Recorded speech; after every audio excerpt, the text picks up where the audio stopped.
जय श्री कृष्णा। कैसे हैं आप लोग फ्रेंड्स। आज की चर्चा जो बेहद महत्वपूर्ण होने जा रही है।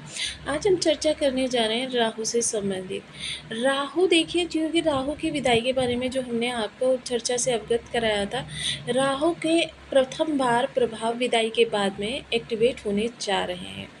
तो ये आपके लिए स्थितियाँ किस तरीके से बनने वाली हैं, क्योंकि राहु और शनि की अगर हम चर्चा करें तो देखिए ये दोनों ही ग्रह जो है बहुत ही महत्वपूर्ण हो जाते हैं, क्योंकि मेजर ग्रह हैं और इनके प्रभाव भी जो होते हैं मेजर होते हैं। हालांकि वो शुभ या अशुभ ये आपके कर्मों के आधार पर आपको प्राप्त होते हैं। क्योंकि इसके बारे में देखिए मैं एक पौराणिक कथा आपको बताती हूँ जो कि बहुत ज़्यादा प्रचलित है।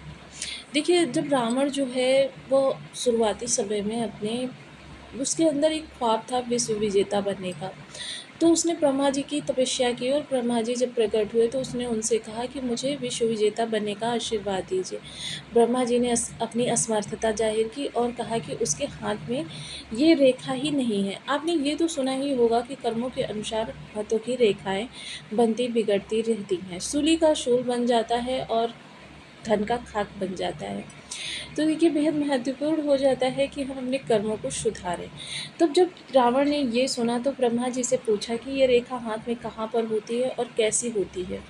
ब्रह्मा जी ने तुरंत उसे अपने तपोबल के द्वारा साक्षात दिखाया कि किस प्रकार की रेखा होती है। रावण ने तुरंत अपना खंजर निकाला और उस स्थान पर वह रेखा बना दी और कहा अब तो मैं विश्व विजेता बनूंगा।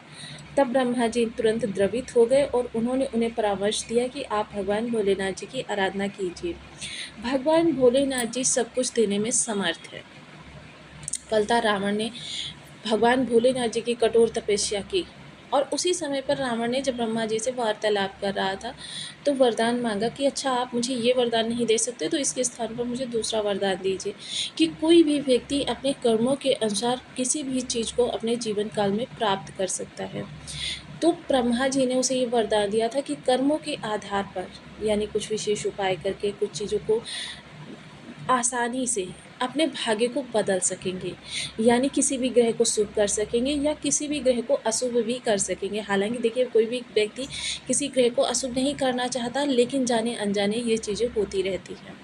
कोई भी ग्रह विषम अवस्था में चला जाता है, बर्थ चार्ट में बहुत अच्छा बैठा है लेकिन उसको प्रभाव जो है निगेटिव प्राप्त हो रहे हैं। कारण क्योंकि उसके कर्म जो है उस ग्रह से विपरीत है, न्याय संगत नहीं है।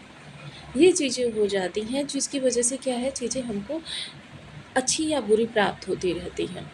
देखिए बहुत महत्वपूर्ण हो जाता है कि हम ग्रह की भाषा को समझें, ताकि क्योंकि अगर हमारे जन्म के समय से ग्रह हमारा अशुभ प्रभाव दे रहा है तो बिना उपाय किए, क्योंकि देखिए दवाई की आवश्यकता उसी व्यक्ति को पड़ती है जो बीमार होता है। स्वस्थ व्यक्ति को किसी भी प्रकार की कोई दवाई की आवश्यकता नहीं पड़ती है। तो यहाँ पर आपके लिए बेहद महत्वपूर्ण हो जाता है कि अब हम किस तरीके से आपके राहु के प्रभाव को समझें। तो बने रहिए हमारे साथ इस वीडियो में एंड तक, आपको बहुत कुछ जानने के लिए मिलेगा। वीडियो बहुत ज्ञानवर्धक होने वाला है। यदि आपके लग्न में 4 नंबर बना हुआ है तो ये राशिफल आपके लिए ही। यदि कुंडली में कहीं भी चंद्रमा के साथ 4 नंबर बना हुआ है तो ये राशिफल आपके लिए। कुंडली ना होने की स्थिति में आप इसे नाम राशि से भी देख सकते हैं। यदि अभी तक आपने अपने इस चैनल को सब्सक्राइब नहीं किया है तो प्लीज़ सब्सक्राइब कर लीजिए, वीडियो को लाइक कर दीजिए, चैनल को शेयर कर दीजिए। इससे होगा क्या कि हमारे आने वाले हर वीडियो की नोटिफिकेशन मिल सकेगी आपको सबसे पहले। एक प्यार से कमेंट करना बिल्कुल ना भूलें। कमेंट से हमें बहुत मोटिवेशन मिलता है, हौसला मिलता है और ये पता चलता है कि आप और क्या जानना चाहते हैं। तो बेहद महत्वपूर्ण समय काल रहने वाला है ये, जब आपके लिए राहु के प्रभाव एक्टिवेट होने जा रहे हैं प्रथम बार। क्योंकि मंगल के नवांश में हैं तो ये अनुशासन से जुड़े हुए रहेंगे और साथ ही साथ आपके लिए चीज़ें जो हैं थोड़ी सी और ज़्यादा वृद्धि कारक होने वाली है। कारण क्या बनेगा, देखिए जिस तरीके से हम अपने धन में निरंतरता स्मूथनेस चाहते हैं, लेकिन धन में निरंतरता स्मूथनेस किस तरीके से आती है, चंद्रमा के प्रभाव के द्वारा। कोई भी ग्रह आपको धन दे रहा है लेकिन उस धन का प्रयोग आप तभी कर पाएंगे जब चंद्रमा की वहाँ पर अनुकूलता प्राप्त होने वाली है। अगर चंद्रमा की अनुकूलता नहीं प्राप्त है आपको तो फिर आप समझ लीजिए कितना भी धन आप अर्न कर लें आप उस धन का प्रयोग नहीं कर पाएंगे।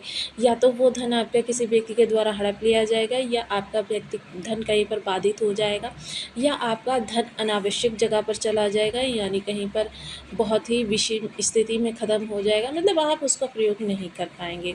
जीवन में आपको शांति नहीं आ सकती और माता की अनुकंपा नहीं प्राप्त हो सकती।